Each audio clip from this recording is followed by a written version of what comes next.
হাওয়াতে আমি ছিলাম চান মাঝি, তোমার শত্রু, আর এখানে তুমি ভিলেন।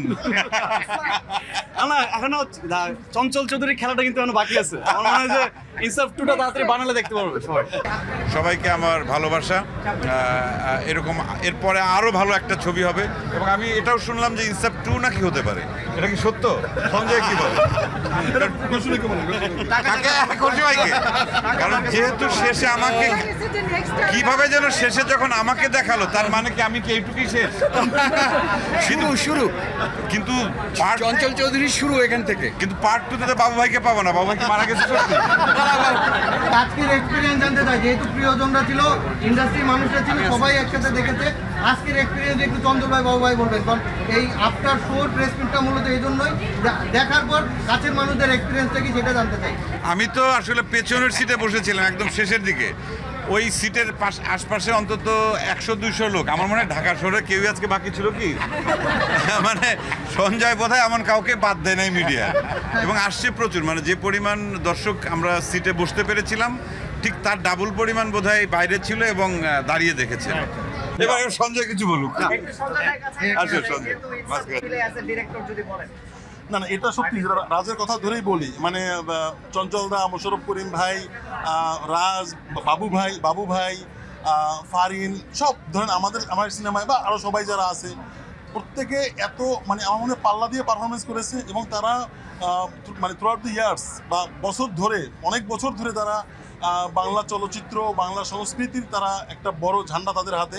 তো এই মানুষগুলো যখন একসঙ্গে আমার সিনেমা হয়েছে, মানে আই এম ভেরি প্রিভিলেজড। কারণ হচ্ছে এটা আসলে তারা যদি তারা নাই করতে পারতেন আমাকে, তারা যে আমাকে বিশ্বাস করেছেন, এবং একজন নির্মাতা হিসেবে আমি সেই জায়গায় সৎ থাকার চেষ্টা করেছি, প্রত্যেকে যে যতটুকু থাকে সে আমার প্রমিজের জায়গাটা রাখতে, এবং তারা আমাকে বিশ্বাস করেছেন, তাদের প্রতি কৃতজ্ঞতা। এবং এই ঋণ তো আসলে আমি আমার এই ছোট্ট জার্নিতে এটা বা অল্প কথায় বলাও যাবে না। কালার এক্সপার্ট, জর্জ স্যাপ এবং মাইল্ড অন হ্যান্ডস টেকনোলজি সমৃদ্ধ অরিক্স ক্রিস্টাল ওয়াশ আপনার লন্ড্রি এক্সপার্ট। তো দাদা কৃতজ্ঞতা, মোশাররফ ভাইকে মিস করছি। না, এটা কৃতজ্ঞতা না। সঞ্জয় হয়তো এটা বলতেই পারে যে আমি ওর ছবিতে ছোট্ট একটা মানে চরিত্রে অল্প একটু সময়ের জন্য মানে অতিথিশীল হিসাবে কাজ করেছি। বিষয়টা আসলে সেই জায়গা থেকে না। আমি আসলে ব্যক্তিগতভাবে চাই আমাদের সামগ্রিক সিনেমার আসলে ডেভেলপমেন্টটা, এবং আমাদের সিনেমা যেন সারা বছর ধরে এরকম উৎসব মুখর পরিবেশে সিনেমা হলের জন্য দর্শকরা আসেন, দেখেন, এনজয় করেন। শুধুমাত্র 2 ঈদকে কেন্দ্র করে আর বাকি 8 মাস ফাঁকা থাকলো, সিনেমা হল বন্ধ থাকলো, সেটা যেন না হয়। সেক্ষেত্রে সবাই আমরা সবার সঙ্গে আমরা একসঙ্গে কাজ করেই আমরা চাই যে সারা বছর ভালো ভালো সিনেমা নির্মিত হোক, এবং দর্শক হলে এসে সেই সিনেমা দেখুক। এবং সেই জায়গার থেকে কিন্তু আমি তুফান সিনেমাতেও সাকিবের সঙ্গে কিন্তু গেস্ট অ্যাপিয়ারেন্স বাবু ছিলেন তুফানে, আমিও ছিলাম। আবার এখানে সঞ্জয় বলেছে আমি দিয়েছি, আবার মোশাররফ দিয়েছে গেস্ট অ্যাপিয়ারেন্স, আবার সাকিব খানের ছবিতে নিশো দিয়েছে, সিয়াম দিয়েছে। তার মানে কি, এটা হচ্ছে যে আমরা সবাই আসলে একসঙ্গে কাজ করতে চাই সিনেমার জন্য।